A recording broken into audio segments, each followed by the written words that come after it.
VSS की पावन धरोहर को नमन करता हूँ। तत्पश्चात इस संपूर्ण संसार की सर्वोच्च निधि यश रूपी अमृत ज्ञान का संवहन करने वाली मेरे सामने विराजमान ज्ञान की उद्गम देवी माँ भगवती के पावन चरणों को नमन करता हूँ। तत्पश्चात इस विद्यालय के परम श्रद्धेय आदरणीय प्रधानाचार्य जी, समस्त सम्मानित अध्यापकगण एवं इस विद्यालय के समस्त होनहार भैया बहनों, आप सभी को सुप्रभात। जैसा कि किसी महापुरुष ने एक बड़ी अच्छी बात कही है कि आपका जन्म मायने नहीं रखता, बल्कि आपकी मृत्यु मायने रखती है। जन्म लेने से कुछ नहीं पता चलता। चलिए मैं अपनी बात को स्पष्ट करता हूँ एक उदाहरण के रूप में। सन 1907 में आज से लगभग 116 साल पहले पंजाब के एक छोटे से गांव खटकर कला में दाम्पत्य सरदार किशन सिंह जी और माता विद्यावती के घर एक बालक का जन्म हुआ। किसी को नहीं पता चला, सामान्य सी बात थी। लेकिन जब वही बालक 23 साल की अवस्था में देश के लिए फांसी के फंदे पर झूला, तो देश की सभी माओ ने यही खौफ देखा कि हमारे घर में भी, हमारे गर्भ से भी ऐसे वीर बालक का जन्म हो। तो आज हम भारत मां के उस वीर सपूत को याद करेंगे जो हंसते हंसते देश के लिए फांसी के फंदे पर झूल उठा। आज हम दशमेश गुरु के उस बलिदानी बेटे सरदार भगत सिंह की बात करेंगे तथा उनसे वो सीखेंगे।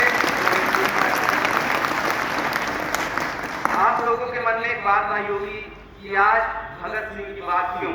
तो मेरा मानना है कि महापुरुषों को याद करने की कोई सुप्रीति नहीं होती और महान लोगों की मृत्यु एक बार नहीं होती, बल्कि 2 बार होती है। एक बार तब जब उनके शरीर से प्राण निकलते हैं और दूसरी बार तब जब हम लोग उनके जीवन से कुछ सीखना जोड़ देते हैं। मैं अपने व्याख्यानों की शुरुआत करता हूँ भगत सिंह के लिए। भगत सिंह सिर्फ 12 साल के थे जब पंजाब में जलियांवाला बाग हत्याकांड हुआ। सिर्फ 12 साल। वो बैसाखी का दिन था जब ब्रिटिश फौज ने उस उत्सव के दिन को मातम में बदल दिया। हजारों बेगुनाह लोगों को गोलियों से भून दिया। उसी दिन भगत सिंह ने जलियांवाला बाग की मिट्टी को अपने मुट्ठी में भरकर सौगंध ली कि अंग्रेजों को छोड़ूंगा नहीं।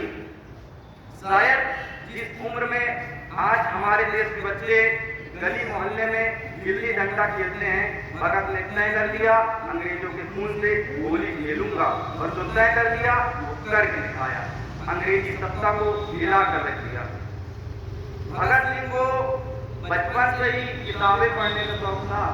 जब भगत सिंह जेल में थे तब एक दिन एक ब्रिटिश अधिकारी भगत सिंह से मिलने आता है। भगत सिंह से कहता है कि मरने से पहले तुम्हारी कोई और इच्छा? भगत ने कहा हाँ। उस समय भगत सिंह जी प्रसिद्ध दार्शनिक सर लेनिन की किताब पढ़ रहे थे। भगत ने कहा हाँ, मैं इस पुस्तक को अंत तक पढ़ना चाहता हूँ। क्या वीरता थी भगत के अंदर। एक दिन फिर से जब 2 ब्रिटिश अधिकारी रॉबर्ट और बारकल भगत सिंह से जेल में मिलने जाते हैं, भगत से कहते हैं माफी मांग लो भगत, लिख दो ब्रिटिश सरकार को चिट्ठी, कह दो कि तुम अपने केस पर शर्मिंदा हो और हम भूल जाएंगे कि तुमने असेंबली हॉल में बम फेंका था और सैंडर्स की हत्या की थी। झुक जाओ भगत, झुक जाओ। भगत सिंह कुछ बोले तो नहीं, बस मंद मंद मुस्कुरा रहे थे। लेकिन सर उनकी वो मुस्कुराहट कुछ कह रही थी। क्या कह रही थी पता है ना? कि तेरी हैवानियत की बस औकात इतनी बहाकर बेगुनाहों का लहू तुझको इतराना आता है। अरे गुरूरे बेखबर ये बात तुझको कौन समझाए, वो सिर्फ झुक ही नहीं सकता जिसे कट जाना आता है। भगत सिंह ने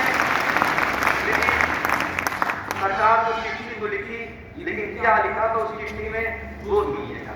भगत ने लिखा मैं ब्रिटिश सरकार से अपील करता हूँ कि मुझे फांसी न दी जाए, क्योंकि फांसी अपराधियों को दी जाती है, लेकिन मैं क्रांतिकारी हूँ, भारत माँ का सिपाही हूँ, मुझे खड़े चौराहे पर गोली मार दी जाए। ये विधि का विधान है, गोली से मरने में सिपाही किसान है। जब भगत सिंह एक दिन भगत सिंह से जेल में मिलने जाते हैं, आप कल्पना कीजिए जब कोई बेटा अपनी माँ से आखिरी बार मिलता होता है उसकी हालत सोचिए कैसी होगी। लेकिन भगत मौत का डर नहीं था उसको, बिल्कुल ऊर्जावान थे। भगत सिंह ने अपनी माँ से कहा, माँ जब मुझे फांसी दी जाए ना तुम मेरे सामने मत आना। भगत सिंह की माँ ने कहा, क्यों? भगत सिंह ने कहा, माँ मैं नहीं चाहता जिसका बेटा देश के लिए शहीद हो रहा हो उसकी माँ की आंखों में कमजोरी की आंसू आए, इसलिए माँ तू मेरे सामने मत आना। तो भगत सिंह की माँ ने कहा, बेटा माँ तो माँ होती है और माँ का दिल कम मानेगा, तू शहीद जरूर हो रहा है और मुझे गर्व है कि मैं धन्य भाग्यशाली माँ हूँ जिसने ऐसा पूत जाया है जो देश के लिए कुर्बान हो रहा है। और मेरे बेटे, मेरे लाल, मेरे अंदर का जो महत्व है ना वो अभी भी जग रहा है। तो भगत सिंह ने कहा, माँ तू परेशान मत होना, आज मुझे फांसी जरूर दी जा रही है लेकिन आज मरने के बाद भी मैं तुझे हर रोज मिल सकता हूँ। तो भगत सिंह की माँ ने कहा, बेटे कैसे? सर भगत सिंह ने जो जवाब दिया ना शायद उसका पालन आज की हमारी युवा पीढ़ी नहीं कर पा रही है। भगत सिंह ने कहा, माँ जिस दिन इस देश का युवा भारत की बात करने लगे समझ लेना वो शहीद भगत सिंह बोल रहा है। वास्तव में अद्भुत था वो भगत। मैं जब भी भगत सिंह की तस्वीर देखता हूँ तो मेरे मन में बस यही दो लाइन याद आती है, मेरे मन में बस यही पंक्ति आती है, 23 वर्ष का ज्योति पुंज था, ज्ञान पुष्प का पूरा विपुंज था, मस्तक पर वो अरुण रेखा चकित रह गया जिसने देखा, सत्य सुदर्शन धारी था वो, देवदूत अवतारी था वो। वास्तव